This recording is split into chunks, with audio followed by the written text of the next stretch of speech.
Assalamualaikum warahmatullahi wabarakatuh. Perkenalkan, nama saya Susi Fitriyanti dengan NIM 1914040050,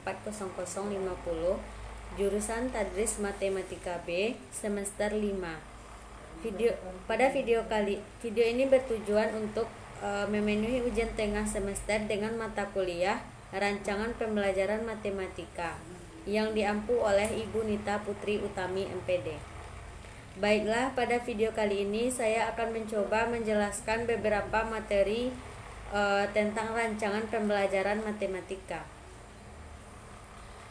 Yang pertama yaitunya kalender pendidikan dan rincian minggu efektif. Yang kedua program tahunan. Yang ketiga program semester. Yang keempat merancang program semester. Yang kelima penetapan KKM. Yang keenam merancang dan membuat KKM. Dan yang ketujuh analisis KI dan KD. Yang pertama kita akan membahas tentang kalender pendidikan. Dalam kalender pendidikan kita harus mengetahui dulu apa itu pengertian kalender pendidikan. Nah, kalender pendidikan adalah pengaturan waktu untuk kegiatan pembelajaran peserta didik selama 1 tahun ajaran yang mencakup permulaan tahun pelajaran, minggu efektif belajar, waktu pembelajaran efektif, dan hari libur. Yang kedua yaitu komponen kalender pendidikan. Yang pertama, permulaan waktu pelajaran. Permulaan waktu pelajaran di setiap satuan pendidikan dimulai pada setiap awal tahun pelajaran. Yang kedua, pengaturan waktu pelajaran.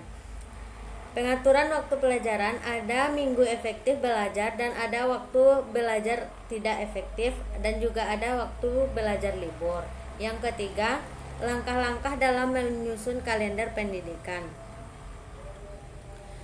Yang pertama, melihat kalender pendidikan nasional yang telah dikeluarkan oleh pemerintah. Yang kedua, menyesuaikan kalender dengan keadaan hari-hari libur umum.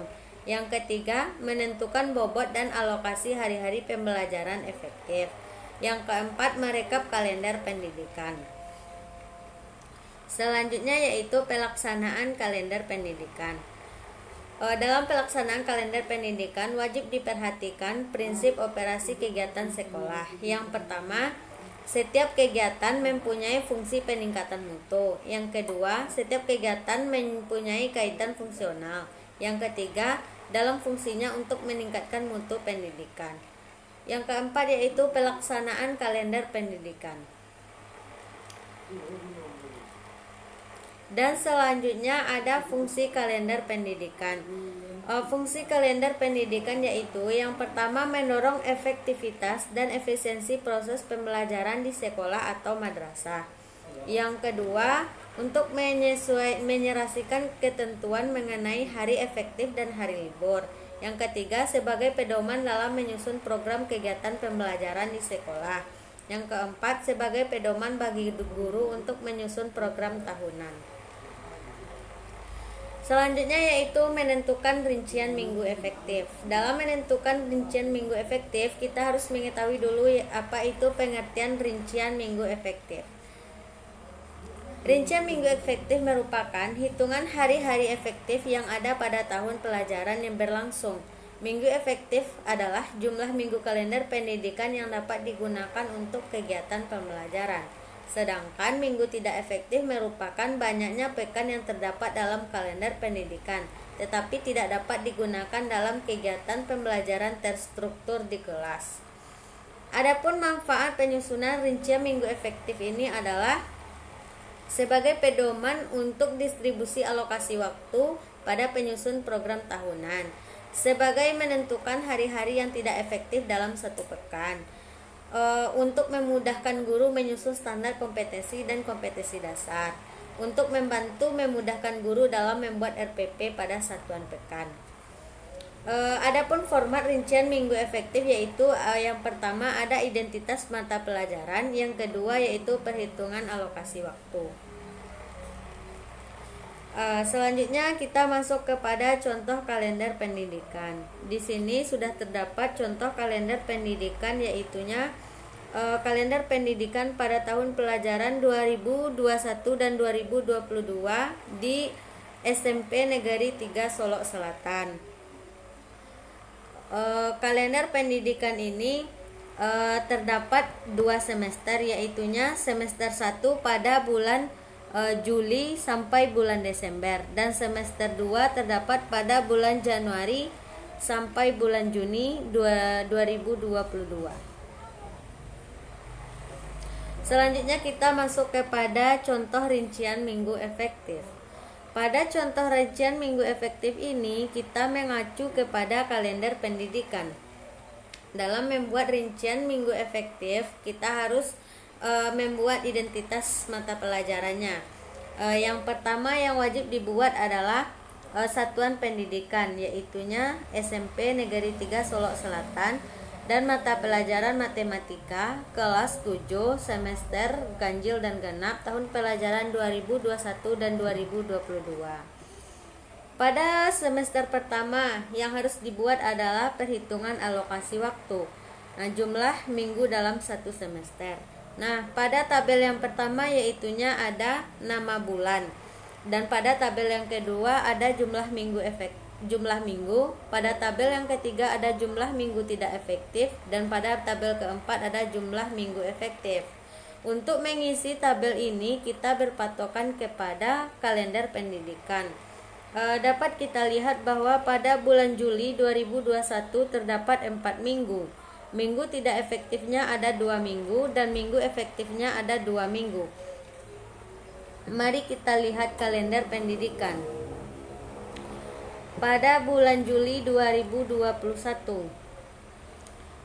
Pada bulan Juli 2021 terdapat 4 minggu, yaitunya minggu pertama mulai dari tanggal 4 sampai tanggal 10, minggu kedua tanggal 11 sampai tanggal 17, dan minggu ketiga tanggal 18 sampai 24, serta minggu keempat tanggal 25 sampai 31.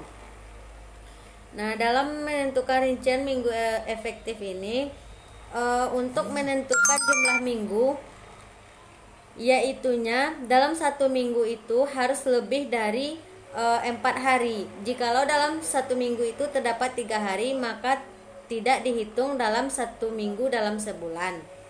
Maka pada bulan Juli ini terdapat 4 minggu. Selanjutnya ada minggu tidak efektifnya, yaitu terdapat pada minggu pertama dan minggu kedua, yaitunya hari cuti bersama dan hari raya Idul Adha. Maka pada minggu pertama dan minggu kedua adalah minggu tidak efektif. Begitupun seterusnya untuk menghitung rincian minggu efektif.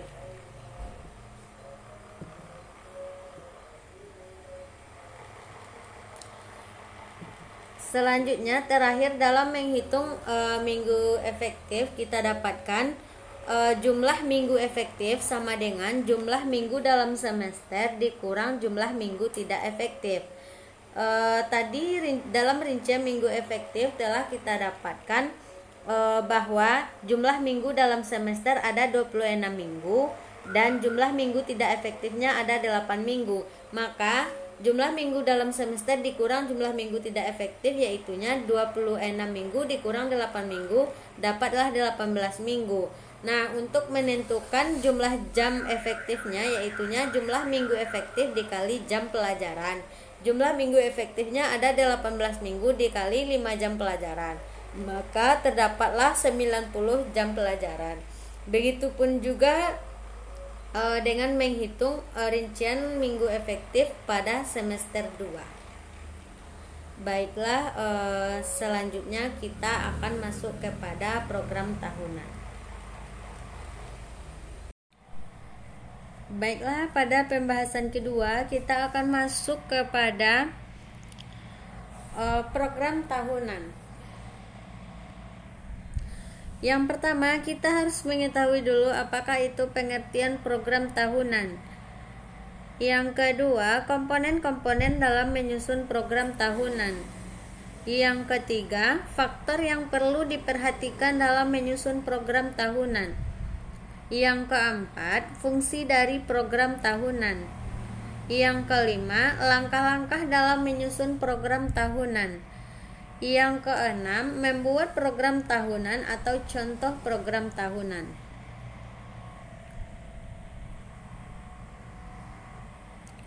Baiklah, yang pertama kita membahas tentang pengertian program tahunan. Nah, program tahunan ialah rencana penetapan alokasi waktu 1 tahun untuk mencapai tujuan SK dan KD yang telah ditetapkan. Penetapan alokasi waktu diperlukan agar seluruh kompetensi dasar yang ada dalam kurikulum seluruhnya dapat dicapai oleh siswa. Penentuan alokasi waktu ditentukan pada jumlah jam pelajaran sesuai dengan struktur kurikulum yang berlaku, serta keluasan materi yang harus dikuasai oleh siswa.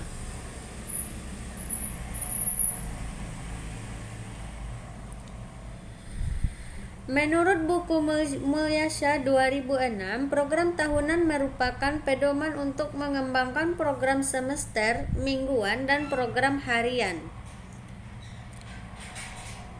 Jadi dapat disimpulkan bahwa program tahunan adalah program yang dikembangkan oleh seorang guru untuk mencapai tujuan pembelajaran dalam 1 tahun, dibuat pada awal tahun pelajaran. Adapun tujuan dari program tahunan adalah untuk menata materi secara logis, sistematis, dan hierarkis, mendistribusikan alokasi waktu untuk setiap pokok bahasan, mendorong proses pembelajaran menjadi efektif dan efisien berdasarkan tujuan yang telah ditetapkan, memudahkan guru untuk mengetahui target kurikulum per pokok bahasan atau per bulan. Adapun komponen-komponen dalam menyusun program tahunan. Yang pertama, adapun komponen utama atau yang minimal wajib dipenuhi dalam menyusun program tahunan ialah identitas satuan pendidikan, mata pelajaran, kelas, semester, dan tahun pelajaran. Yang kedua, format isian. Format isian berisi materi, tema, subtema, alokasi waktu, dan bulan yang terperinci per minggu.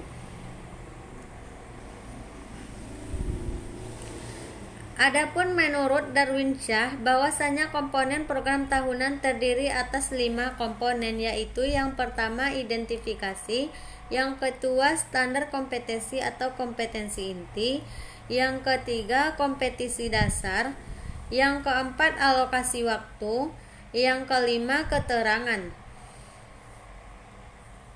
Selanjutnya yaitu faktor-faktor yang perlu diperhatikan dalam menyusun program tahunan. Yang pertama, kurikulum, yang kedua kondisi sekolah, yang ketiga kemampuan dan perkembangan siswa, yang keempat keadaan guru. Selanjutnya, fungsi dari program tahunan.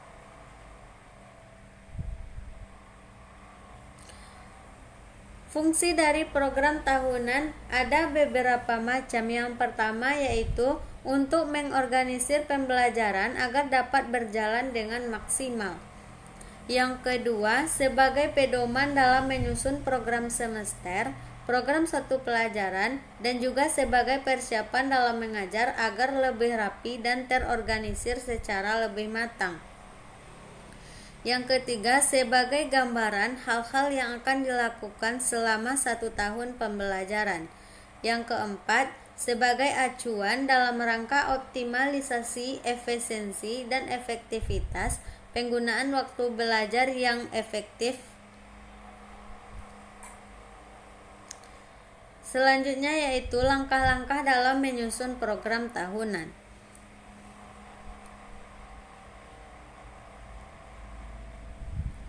Ada beberapa langkah yang dapat dilakukan dalam menyusun program tahunan. Yang pertama, jeda tengah semester. Yang kedua, jeda antar semester. Yang ketiga, libur akhir tahunan pelajaran. Yang keempat, hari libur keagamaan. Yang kelima, hari libur umum.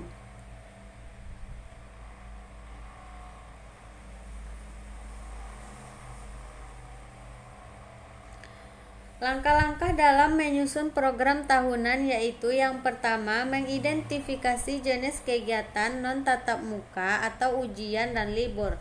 Yang kedua, menghitung pokok bahasan atau kegiatan tatap muka. Yang ketiga, menghitung alokasi waktu yang tersedia dari GBPP untuk setiap jenis kegiatan. Selanjutnya kita masuk kepada contoh program tahunan. Adapun contoh program tahunan yaitunya pada mata pelajaran matematika kelas 7 dengan identitas pelajarannya yaitu Satuan Pendidikan SMP Negeri 3 Solo Selatan, mata pelajaran matematika kelas 7 tahun pelajaran 2021 dan 2022. Yang pertama, dalam program tahunan kita harus menulis dulu yaitunya kompetensi inti. Nah, di kompetensi ini ada KI 1, KI 2, KI 3 dan KI 4. Di sini dapat terlihat KI 1-nya yaitu menghargai dan menghayati ajaran agama yang dianutnya. Yang kedua, KI 2 yaitu menghargai dan menghayati perilaku jujur, disiplin, tanggung jawab, peduli, toleransi dan gotong royong, sopan santun dalam berinteraksi secara efektif dengan lingkungan sosial dan alam dalam jangkauan pergaulan dan keberadaannya. Adapun seterusnya yaitunya KI 3 dan KI 4. Nah, dalam program tahunan ini kita dapat menuliskan tentang kompetensi dasar, materi pokok dan materi pembelajaran, dan ada juga penulisan alokasi waktu. Dalam kompetensi dasar ini kita juga dapat membuat materi pokok dan alokasi waktu. Alokasi waktu ditentukan dalam jam setiap kali pertemuan mata pelajaran. Dalam program tahunan ini kita dapat menulisnya pada program tahunan semester 1 dan program tahunan semester 2. Baiklah, itulah contoh dari program tahunan. Selanjutnya kita akan masuk kepada pembahasan tentang program semester.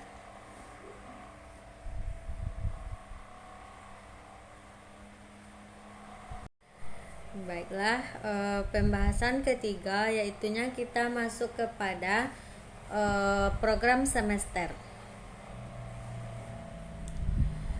Pada program semester kita akan membahas tentang pengertian program semester, komponen-komponen dalam menyusun program semester, unsur-unsur yang perlu diperhatikan dalam menyusun program semester, dan langkah-langkah dalam menyusun program semester. Yang pertama yaitunya pengertian program semester. Program semester adalah program pengajaran yang harus dicapai selama dalam satu semester. Selama periode ini diharapkan para siswa menguasai pengetahuan, sikap, dan keterampilan sebagai satu kesatuan utuh. Program semester adalah program yang berisikan garis-garis besar mengenai hal-hal yang hendak dilaksanakan dan dicapai dalam semester tersebut. Program semester merupakan penjabaran dari program tahunan. Isi dari program semester adalah tentang bulan, pokok bahasan yang hendak disampaikan, waktu yang direncanakan, dan keterangan-keterangan.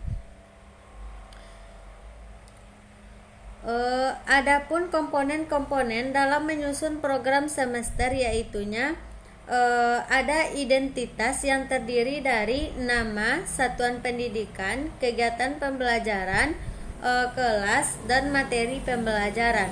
Yang kedua ada isi yang mencakup yaitu materi, alokasi waktu, bulan dan minggu, dan keterangan. Selanjutnya, unsur-unsur yang perlu diperhatikan dalam program semester. Unsur-unsur dalam penyusunan program semester berfungsi sebagai acuan untuk menyusun satuan pembelajaran, satuan kegiatan belajar mengajar, dan untuk mencapai efisiensi dan efektivitas Penggunaan waktu belajar yang tersedia. Unsur-unsur yang perlu diperhatikan dalam menyusun program semester adalah yang pertama tujuan, yang kedua pokok bahasan, yang ketiga metode mengajar, yang keempat media dan sumber, yang kelima evaluasi pengajaran, dan yang keenam waktu.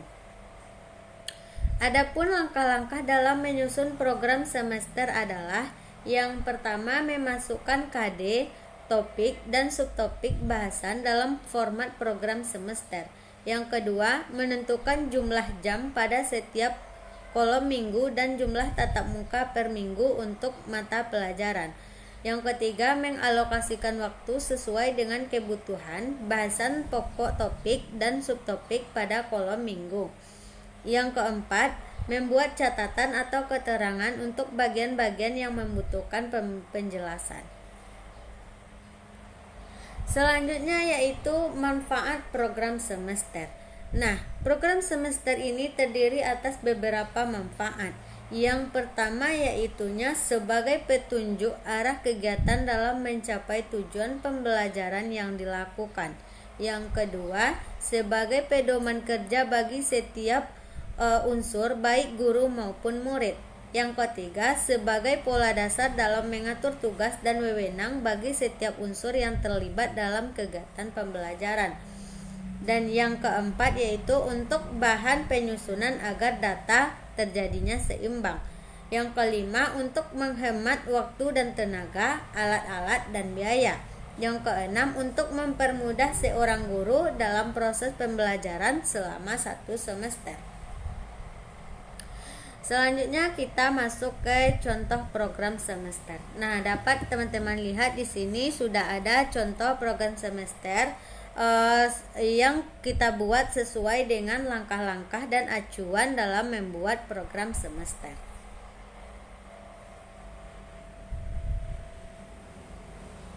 Baiklah, materi selanjutnya kita akan masuk ke dalam merancang program semester.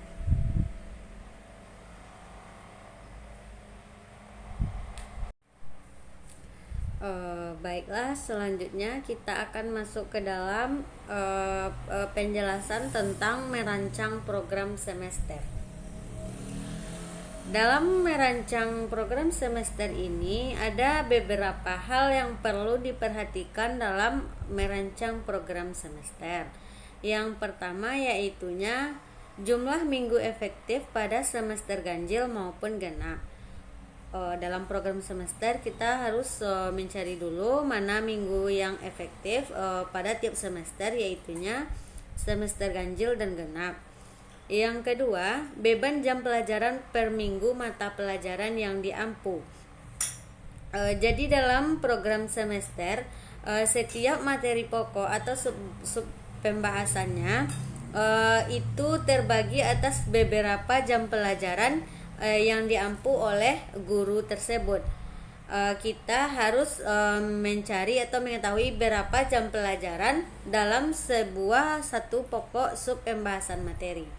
Yang ketiga yaitunya rencana pelaksanaan ulangan harian yang akan dilaksanakan.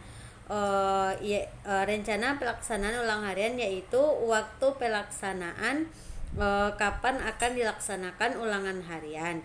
Yang keempat, hasil pemetaan ketercapaian KD terkait jumlah jam yang diperlukan setiap pasangan KD. Hasil ketercapaian kompetensi dasar terkait jumlah jam yang diperlukan setiap pasangan kompetensi dasar. Untuk lebih jelasnya, marilah kita lihat contoh dari program semester. Nah, di sini pada program semester sudah terlihat bahwa dalam program semester terdiri atas standar kompetensi dasar, materi atau subpokok materi pembelajaran, dan tidak lupanya dalam program semester ini kita harus membuat indikator. Nah, semakin banyak indikator yang kita buat, maka semakin pintar atau semakin hebatlah murid tersebut dalam memahami setiap materinya. Dalam materi pembelajaran matematika, misalnya pada bulan Juli. Pada bulan Juli terdapat atas 4 minggu dan subpokok materi pembelajarannya misalnya ada 2. Nah, di sini sudah dilampirkan pada mata pelajaran statistik terdapat 4 jam pelajaran. Selanjutnya pada pembahasan penyajian data dalam bentuk tabel terdapat atas 10 jam pembelajaran. Begitu juga seterusnya dalam menentukan alokasi waktu jam pelajaran setiap subbab materi yang akan dibahas. Baiklah, selanjutnya akan kita lanjutkan pembahasan tentang KKM.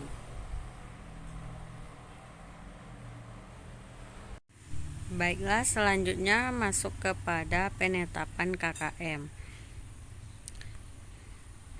Dalam penetapan KKM, kita harus mengetahui dulu apa itu pengertian KKM. Nah, pengertian KKM. KKM dalam Peraturan Menteri Pendidikan Nasional Republik Indonesia Nomor 20 Tahun 2007 tertanggal 11 Juni 2007 tentang standar pendidikan penilaian adalah singkatan dari kriteria ketuntasan minimal. KKM adalah kriteria ketuntasan belajar atau KKB yang ditentukan oleh satuan pendidikan. Jadi, KKM adalah kriteria ketuntasan belajar yang ditentukan oleh satuan pendidikan dengan mengacu pada standar kompetensi lulusan. Selanjutnya yaitu fungsi KKM. Fungsi KKM yang pertama adalah sebagai acuan bagi pendidik dalam menilai kompetensi peserta didik sesuai dengan kompetensi dasar mata pelajaran yang diikuti. Yang kedua, sebagai acuan bagi peserta didik dalam menyiapkan diri mengikuti penilaian mata pelajaran. Yang ketiga, merupakan target satuan pendidikan dalam pencapaian kompetensi tiap mata pelajaran. Yang keempat, sebagai bagian dari komponen dalam melakukan evaluasi program pembelajaran yang dilaksanakan di sekolah. Yang kelima, merupakan kontrak pedagogik antara pendidik dengan peserta didik dan antara satuan pendidikan dengan masyarakat. Selanjutnya yaitu komponen-komponen dalam penetapan KKM. Yang pertama, kompleksitas, yaitu tingkat kesulitan atau kerumitan setiap indikator, kompetensi dasar dan standar kompetensi yang harus dicapai oleh peserta didik. Yang kedua, daya pendukung, yaitu ketersediaan sarana dan prasarana pendidikan yang sesuai dengan tuntutan kompetensi yang harus dicapai peserta didik seperti perpustakaan, laboratorium, dan alat atau bahan untuk proses pembelajaran. Yang ketiga yaitu intek. Intek yaitu tingkat rata-rata kemampuan atau kompetensi awal peserta didik yang dapat dimanfaatkan dalam mencapai kompetensi dasar dan standar kompetensi yang sudah ditetapkan. Selanjutnya yaitu penetapan KKM. Prinsip penetapan KKM. Prinsip penetapan KKM yang pertama, penetapan KKM merupakan kegiatan pengambilan keputusan yang dapat dilakukan melalui metode kualitatif dan kuantitatif. Yang kedua, penetapan nilai KKM dilakukan melalui analisis ketuntasan belajar minimal pada setiap indikator. Yang ketiga, KKM setiap KD merupakan rata-rata dari indikator yang terdapat dalam KD tersebut. Yang kelima, KKM mata pelajaran merupakan rata-rata dari semua KKM. Dan yang keenam, pada setiap indikator atau kompetensi dasar dimungkinkan adanya perbedaan nilai ketuntasan minimal. Langkah-langkah dalam penetapan KKM.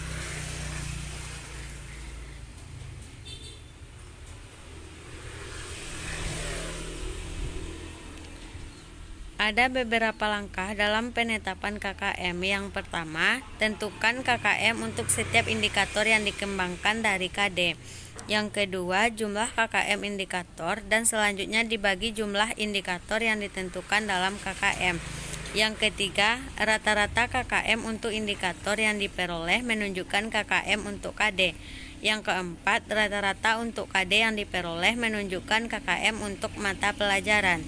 Yang kelima, hasil penetapan KKM oleh guru atau kelompok guru mata pelajaran yang disahkan oleh kepala sekolah. Yang keenam, KKM yang ditetapkan sosialisasikan kepada pihak-pihak yang berkepentingan.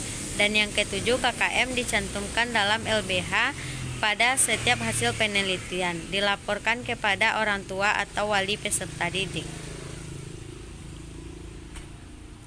Dalam KKM ini ada yang namanya KKM indikator, KKM KD, KKM SK, dan KKM MP.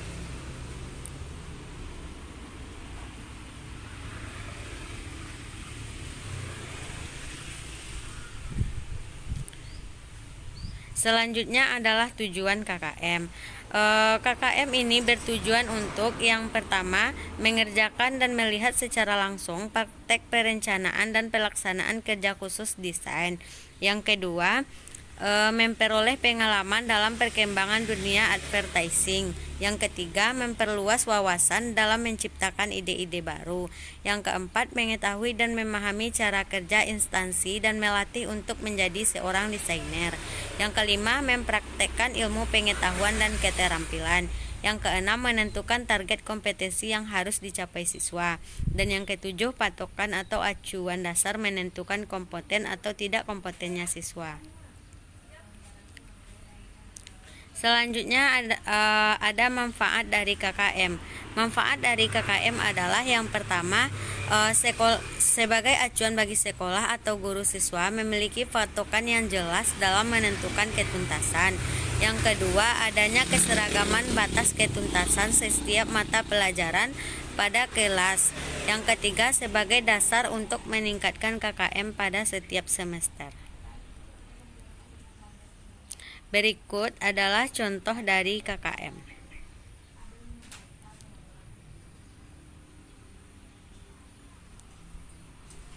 Selanjutnya kita akan masuk kepada merancang kriteria ketuntasan minimal atau KKM.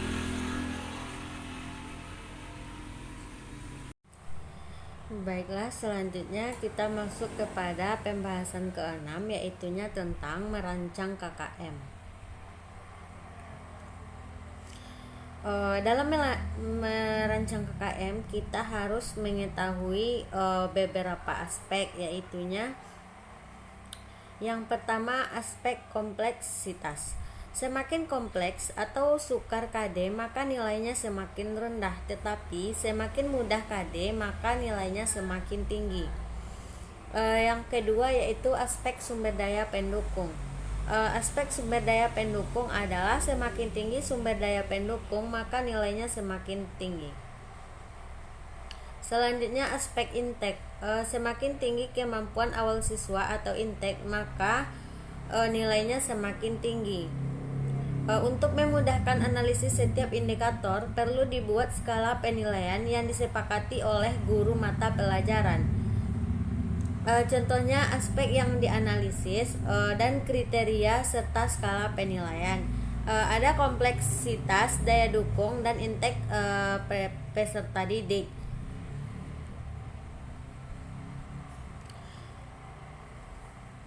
Dalam menentukan nilai, setiap komponen dibagi menjadi 3 KKM setiap KD. Nilai setiap komponen selanjutnya dibagi 3 untuk menentukan KKM setiap KD. Misalnya KKM per KD, yaitunya jumlah total tiap aspek dibagi total aspek.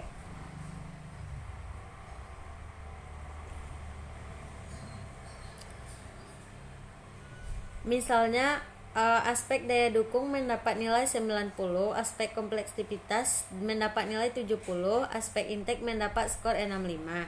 Jika bobot setiap aspek sama, maka nilai KKM-nya adalah KKM per KD sama dengan 90 ditambah 70 ditambah 65 dibagi 3, maka hasilnya adalah 75.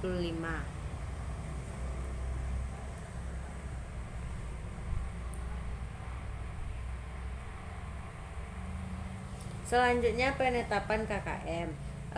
Penetapan KKM yaitu jumlahkan seluruh KKM KD selanjutnya dibagi dengan jumlah KD untuk menentukan KKM mata pelajaran. Rumus dari KKM mata pelajaran adalah jumlah total KKM per KD dibagi jumlah total KD.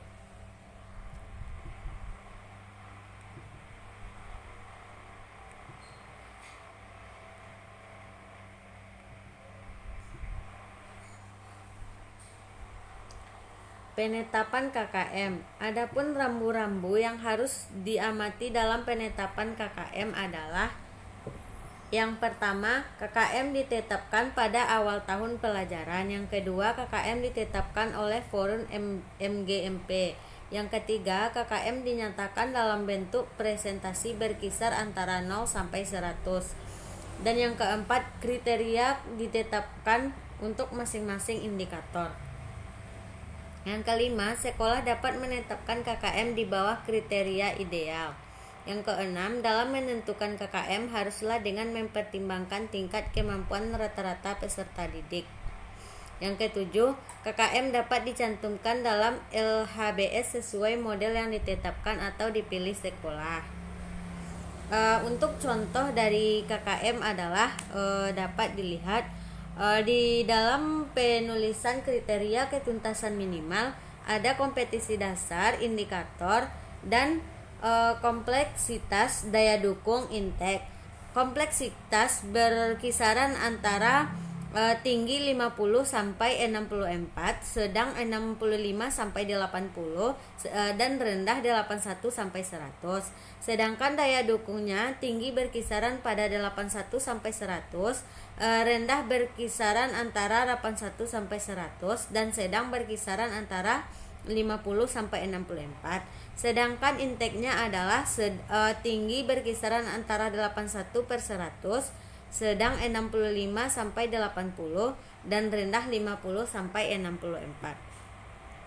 Inilah contoh penetapan KKM. Maka nanti nilai akhirnya kita totalkan indikator dan jumlah nilai KKM semua per indikator. Nilai KKM semester 1 di jumlah nilai KKM semua indikator dengan total indikator. Begitu juga dengan nilai KKM semester 2. Baiklah, selanjutnya kita akan masuk kepada analisis KI dan KD.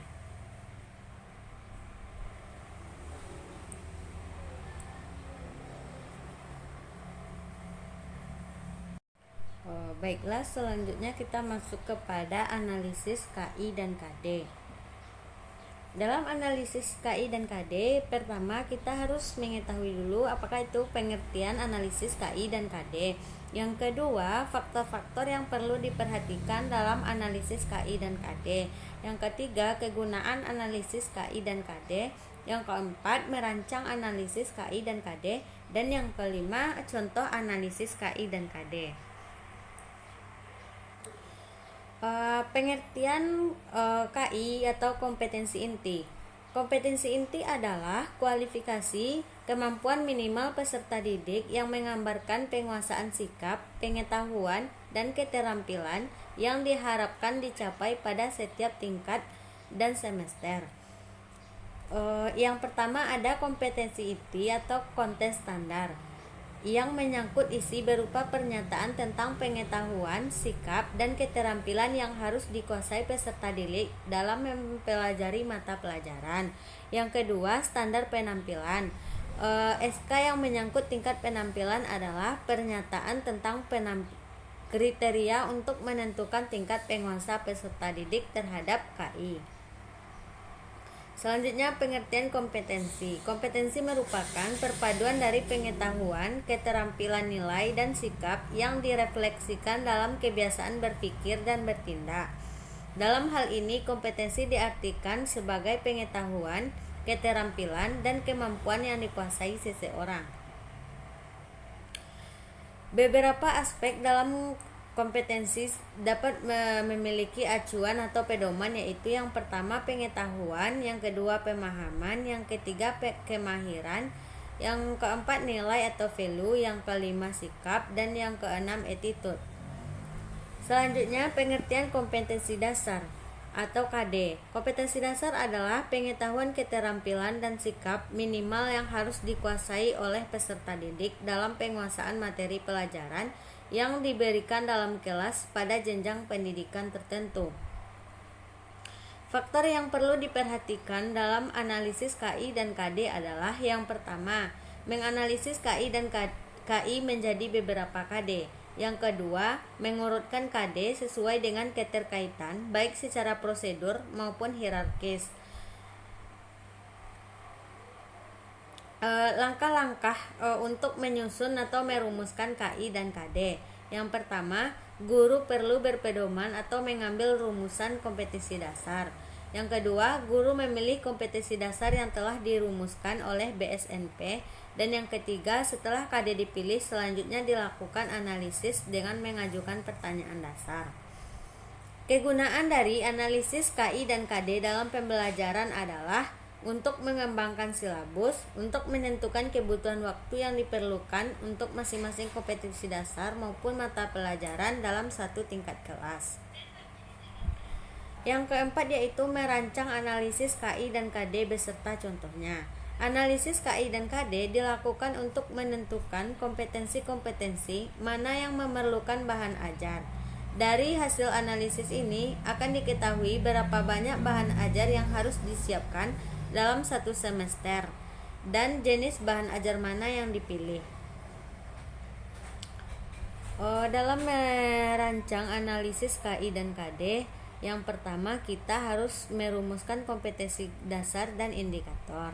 Yang kedua, mengkaji dan menentukan standar kompetensi. Yang ketiga, mengidentifikasi materi pokok atau pembelajaran. Yang keempat, melakukan pemetaan kompetensi. Ini adalah contoh dari analisis KI dan KD. Pada analisis KI dan KD, yang harus dibuat adalah standar kompetensi, kompetensi dasar, indikator pencapaian, materi pokok, ruang lingkup, serta alokasi waktu.